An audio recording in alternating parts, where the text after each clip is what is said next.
পারি মেয়েটার একটা রিলেশন হয়েছে। তার মেয়েটার রিলেশনে দেখেন আমরা কিছু ফুটেজ পেয়েছি, ভিডিও পেয়েছি। সেই ক্ষেত্রে আমরা এগুলো দেখার পরে আমরা ভাবতে পারলাম যে এমন কেন করছে, এবং আরো কিছু পাইছি সে সেবন করে, খায়। সেগুলো জানার পর থেকে তার বাবা মা এসে নিয়ে যায়। আমি ফজলে রাব্বির বোন শিল্পী আক্তার নূপুর। আমার ভাই কিছুদিন আগে একটা বিয়ে হয়েছে। সেই বিয়ের মাধ্যমে তার মেয়েটার নাম হচ্ছে আনিশা আক্তার। তার বাড়ি হচ্ছে দক্ষিণ ঝিকুরাটি। তার বাবার নাম হচ্ছে আমজাদ ফকির। ঠিক আছে, কিন্তু বিয়েটার পরে আমরা জানতে পারি যে সেই মেয়েটার আহ সমস্যা আছে।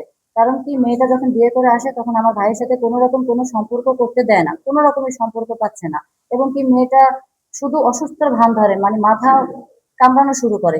এই সুবাদে আমরা জানতে পারি যে মেয়েটার খোঁজখবর নিয়ে দেখি মেয়েটা এমন করছে কেন। তখন মেয়েটা জানতে পারি মেয়েটার একটা রিলেশন হয়েছে। মেয়েটার রিলেশনে দেখেন আমরা কিছু ফুটেজ পেয়েছি, ভিডিও পেয়েছি।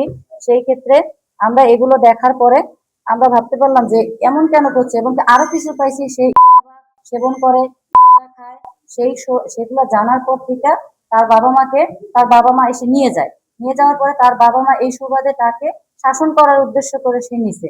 তারপরে হয়তো তার বাবা মা মারছে, মেরে এখন আমার ভাইয়ের উপরে সম্পূর্ণ দোষ দায়ভার সম্পূর্ণ দিয়ে দিচ্ছে যে আমার ভাই নাকি গতকালকে রাতে গিয়ে তার ওয়াইফকে সে মেরে রড দিয়ে পিটিয়ে আহত করে হসপিটালে ভর্তি করেছে। কিন্তু আপনাদের কাছে একটাই আমার রিকোয়েস্ট হলো, আপনারা একটু তদন্তের মাধ্যমে দেখবেন যে আমার ভাই গতকালকে সকালবেলা ঢাকা চলে গেছে, কারণ আজকে তার ফ্লাইট ছিল। সে আপনারা যদি আমার ভাই মারে, তাহলে আমরা তো কালকেই ভাইকে নিয়ে চলে আসছি, সে তো মাদারীপুর ছিল না। কিন্তু তারা তো ইয়াটা করছে রাতে বেলা।